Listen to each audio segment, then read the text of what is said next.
Um, Turning now, I'm happy to welcome to the Dark Reading News Desk Sumedh Thakar, President and CEO of Qualys. Sumedh, thank you so much for joining us today. Thank you for having me. Appreciate you doing this.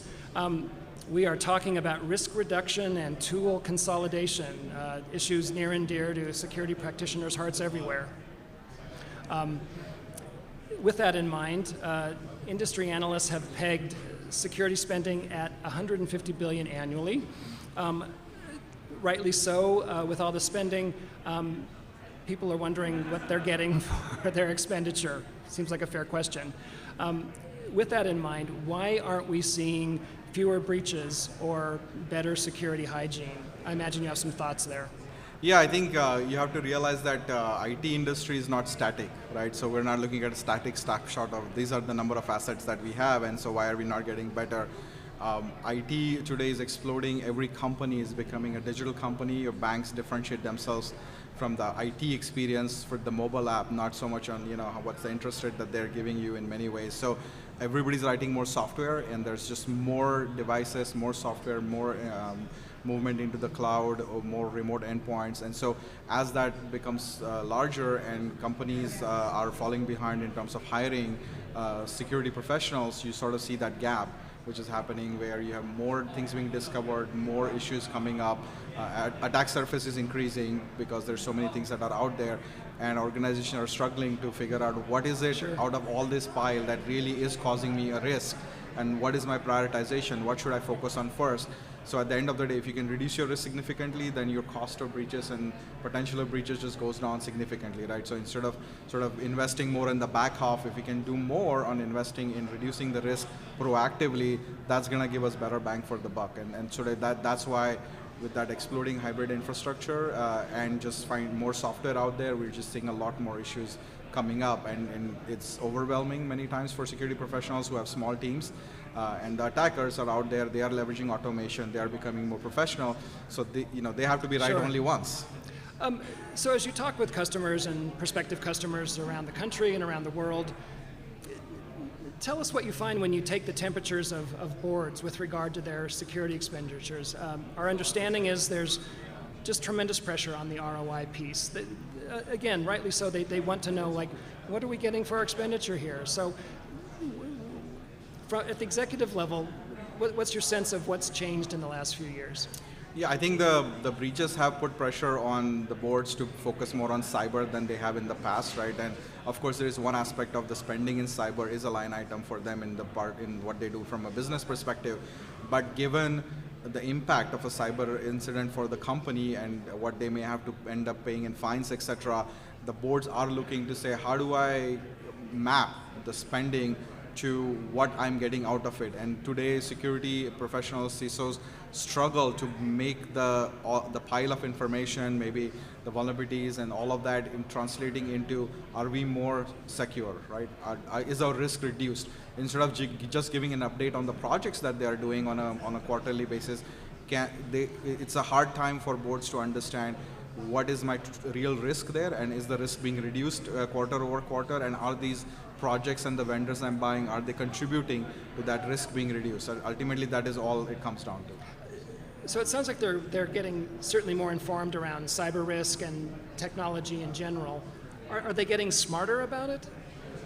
I think, like with any other topic, you have to educate people on the right things to look at, right? So when we put out as security professionals a bunch of different metrics, they may not translate meaningfully to the board that maybe is meeting once a quarter for a few hours to try to understand, right? So just like with anything else, security professionals are looking to figure out how they can do the scoring, how they can do the prioritization, and how they can really highlight to the board so that they can understand in a way that makes sense to them sitting where they sit, because they are not in the security team every day dealing with these different things, right? So you may have an incident with a laptop that may mean nothing to the overall risk, or you may have a little incident somewhere that may be a big issue.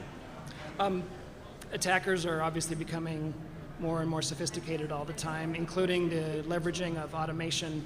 How can companies realistically protect themselves here? Yeah, I think as attackers, there is financial motive, right, for them, because they are looking to say, how can I make money out of this, right? And so organizations obviously don't want to pay that money, and so you kind of, where do you put that money, right?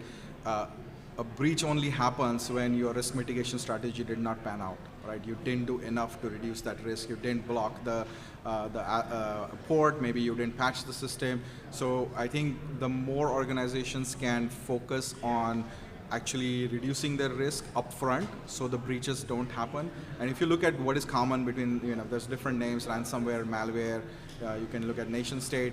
At the end of it, it all comes down to a few set of techniques that they use, which is looking for unpatched assets, looking for open ports on the internet, and that's just the initial vector. So the more organizations can have a better feel of their external attack surface, the more they can have a very clear understanding of their critical assets and which of the issues that are being detected are causing them the risk.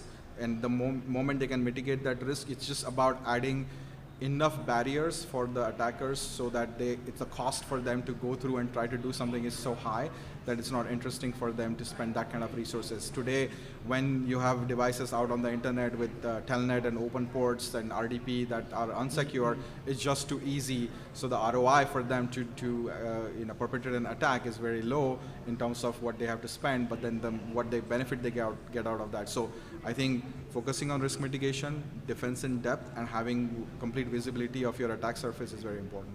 Well, another thing that's entering the conversation, particularly with vendors and analysts, is directing clients to consider platforms for cloud management to help them simplify their strategies. What is the benefit of a cloud platform, say, versus a best-of-breed solution?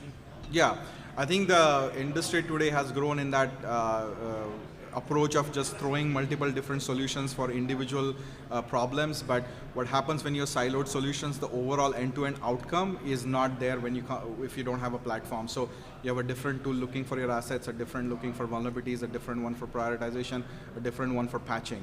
All of that, at the end of the day, if you want to reduce your risk, you need to be able to do all of that in a single platform. And when you have that single platform, you get a lot of efficiencies because the tool set is already integrated. You have the ability to move faster on reducing your risk. You have the ability to get an outcome. So when a customer is looking at deploying a platform that does all of these things, the outcome they get out of the platform is actually reduced risk because they have already patched the systems with that platform, versus using a tool that outcome is going to be a report or a dashboard, which now I have to go to the other tool. So all those silos, they add cost, they add complexity, and they take a long time. So if you look at one of the research pieces we put out earlier this year, we looked at those who were leveraging scanning with Qualys and were using some other tool to patch versus integrated patching tools that were built into the vulnerability solution.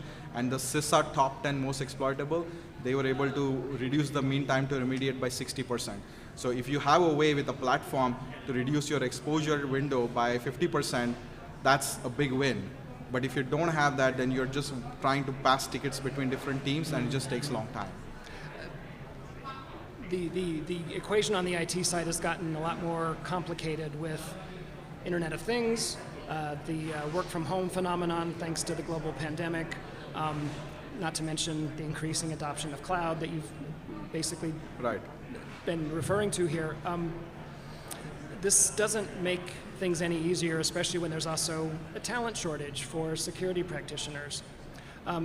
As a CEO, how do you handle the expanding attack surface in your own company, and what advice would you have for customers who are up against the same dynamics? Yeah, I mean, the good thing is we get to use our product for free. But other than that, look, we are very informed in how we develop our product, with how our teams are leveraging and looking to get that balance of how do we look at everything. And one of the things that we really figured out as the talent shortage has increased and the attack surface has increased is that automation is the only way, right? So if I have 3 people in IT, whenever Chrome releases a new critical patch, do I want 5,000 tickets to be created so those guys are going and updating Chrome on every laptop? Or can I leverage automation where I can get a bunch of my security related issues detected, prioritized, and fixed with automation? Then the limited staff that I have, I can really focus them on super high critical, super high risk assets to make sure that I'm spending more time there and looking at incidents rather than spending everybody's time on patching and fixing things that usually just work and they don't cause issues, right? So you have to balance. So every time we do that automation, we balance the risk of potentially something breaking when you put a patch with the risk of getting breached. And the risk of getting breached always comes out to be something that you really don't want to deal with, right? You always want to make sure that you're making an informed decision on reducing that risk. Sumedh, I always learn something when I talk to you. Thanks for the insight and perspective on risk and tool consolidation. Thanks for joining us today on the Dark Reading News Desk. Thank you. It was a pleasure. Thank you for having me. We've been talking with Sumedh Thakar, President and CEO of Qualys. This has been Terry Sweeney for the Dark Reading News Desk. We are coming to you live from the Mandalay Bay Hotel here in beautiful Las Vegas.